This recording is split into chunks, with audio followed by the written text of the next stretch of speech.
അതിൻ്റെതാണെങ്കിൽ ലാൽ സാറിനാണെങ്കിൽ പ്രകാശേട്ടൻ്റെ കയ്യിൽ ഒരു പ്രത്യേക കെയറിംഗ് ഉണ്ട്. ആദ്യമായിട്ടാണ് അയാൾ ഫൈറ്റ് ചെയ്യുന്നത്.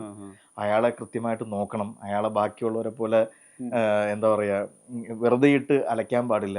എന്ത് വന്നാലും ഒരു ഭയങ്കര കെയറിംഗ് ഉണ്ട് അവർ തമ്മിൽ. അണ്ണൻ ഓക്കെ അല്ലേ, അണ്ണ ഓക്കെ അല്ല, കരുതലുണ്ട്. നമ്മൾ പുലിമുരുകളിൽ കണ്ടിട്ടുള്ള പോലത്തെ ഒരു ഭയങ്കര സ്റ്റൈലൈസ്ഡ് ഫൈറ്റിനേക്കാൾ ഉപരി മഴയിൽ തെന്നിപ്പോകുന്ന, വേച്ചു പോകുന്ന, കുതറി വീഴുന്ന, അല്ലെങ്കിൽ അണയ്ക്കുന്ന, ബ്രീത്തിന് കൃത്യമായിട്ട് സ്പേസ് എടുക്കുന്ന കൈൻഡ് ഓഫ് ഒരു പെർഫോമൻസ് ആണ് ലാലേട്ടൻ.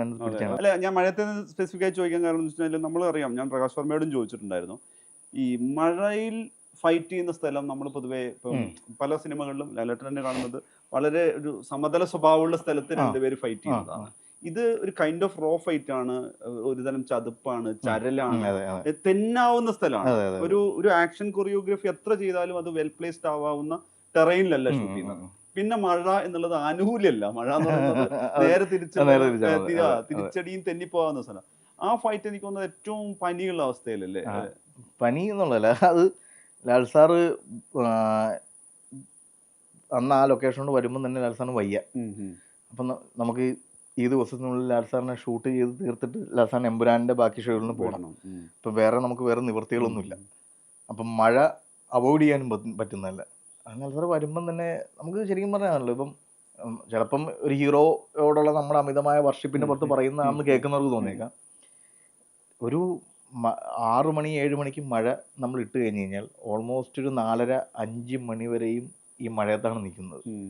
അത് അതിൻ്റെ ഇടയിൽ ഫുഡ് കഴിക്കാൻ പോകുമ്പോഴും നമുക്ക് ഡ്രസ്സ് അല്ലെങ്കിൽ ചെളിയുടെ കണ്ടിന്യൂറ്റി ഒക്കെ ഉള്ളതുകൊണ്ട് ഇവൻ അത് ഇട്ട് തന്നെ നിന്നിട്ടാണ് ഇവർ ചെയ്യുന്നത്. അതും അതിൻ്റെതാണെങ്കിൽ ലാൽ സാറിനാണെങ്കിൽ പ്രകാശേട്ടൻ്റെ കയ്യിൽ ഒരു പ്രത്യേക കെയറിംഗ് ഉണ്ട്. ആദ്യമായിട്ടാണ് അയാൾ ഫൈറ്റ് ചെയ്യുന്നത്. അയാളെ കൃത്യമായിട്ട് നോക്കണം. അയാളെ ബാക്കിയുള്ളവരെ പോലെ എന്താ പറയുക, വെറുതെ ഇട്ട് അലയ്ക്കാൻ പാടില്ല. എന്ത് വന്നാലും ഒരു ഭയങ്കര കെയറിംഗ് ഉണ്ട് അവർ തമ്മിൽ. അണ്ണൻ ഓക്കെ അല്ലേ, അണ്ണ ഓക്കെ അല്ല, കരുതലുണ്ട് ഭയങ്കരമായിട്ട്. അപ്പൊ അപ്പം ഇതിൻ്റെയൊക്കെ ഇടയിലാണ് ഈ ഫൈറ്റ് നമ്മൾ ചെയ്യുന്നത്. ഫൈറ്റിൻ്റെ ഇടയിൽ നമ്മൾ പറയുന്ന കാര്യങ്ങളൊക്കെ എന്താ പറയാ, ഡിക്കി കൊണ്ട് തലയിടിപ്പിക്കുക, അല്ലെങ്കിൽ മരത്തെ കൊണ്ട് തലയിടിപ്പിക്കുക, കല്ലുകൊണ്ട് കൈയടിച്ച് പൊട്ടിക്കുക എന്നൊക്കെ പറയുന്ന ഭയങ്കര റോ ആയിട്ടുള്ള എലിമെന്റുകളാണ് നമ്മൾ, അല്ലെങ്കിൽ മറ്റേ ഒരു കൈൻഡ് ഓഫ് എക്സ്ട്രീം വയലൻസ് അവിടെ വേണം എന്നുള്ളത്. അപ്പൊ ആ രീതിയിലുള്ള എലിമെന്റുകളൊക്കെയാണ് നമ്മൾ പറയുകയും ചെയ്യുന്നത്. അപ്പൊ ഇതിൻ്റെ അത് എനിക്ക് ലാൽ സാറിൻ്റെ അടുത്ത് ചോദിച്ചത്, ലാൽ സാർ അത് ത്രൂ ഔട്ട് ആ ഫൈറ്റിൽ മെയിൻറ്റെയിൻ ചെയ്യുന്നത്. അതിൻ്റെ ഒരു അവശനുണ്ട് ലാലേട്ടൻ്റെ പെർഫോമൻസിൽ. അത് ആ ഡിസ്കഷനും ഞങ്ങൾക്കിടയിൽ ഒരു 10 ദിവസത്തിന് മുമ്പേ സ്റ്റാർട്ട് ചെയ്തിരുന്നു.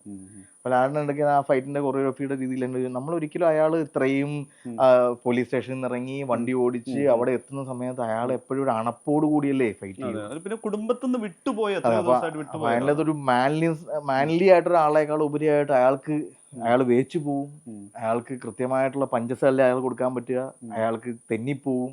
അപ്പം ആ രീതിയിലല്ലേ നമ്മളത് ചെയ്യുന്നത് എന്നുള്ള. അപ്പം ഉറപ്പായിട്ടും നമുക്ക് അങ്ങനെ ചെയ്യാൻ പറ്റുള്ളൂ. അല്ലാണ്ട് ഒരു സോ കോൾഡ് ഇപ്പം നമ്മൾ പുലിമുരുകളിൽ കണ്ടിട്ടുള്ള പോലത്തെ ഒരു ഭയങ്കര സ്റ്റൈലൈസ്ഡ് ഫൈറ്റിനേക്കാൾ ഉപരി മഴയിൽ തെന്നിപ്പോകുന്ന, വേച്ചു പോകുന്ന, കുതറി വീഴുന്ന, അല്ലെങ്കിൽ അണയ്ക്കുന്ന, ബ്രീത്തിന് കൃത്യമായിട്ട് സ്പേസ് എടുക്കുന്ന കൈൻഡ് ഓഫ് ഒരു പെർഫോമൻസ് ആണ് ലാലേട്ടൻ.